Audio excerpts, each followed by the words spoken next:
Mya-Rose Craig joins me now. Thank you very much for speaking with us. Why is it so important to save the Arctic Circle?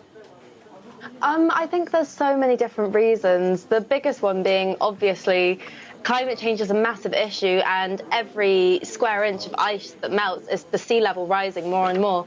But also, the Arctic is this amazing, beautiful landscape, and we're destroying it. And to me, that seems absolutely appalling. When you were there, what sort of evidence did you see of climate change? While I was up there, we were living in a boat, and we would be surrounded by these ice fields, and the entire time they were just slowly melting. And it was really upsetting, to be honest. It felt like we were watching climate change in action. Now, you're calling on world leaders to sit up, pay attention and actually take some action. But do you think they're actually listening to you? I think they're always listening. It literally just depends on whether or not they want to hear what I have to say. And I think the issue isn't that politicians don't know that climate change is a massive issue.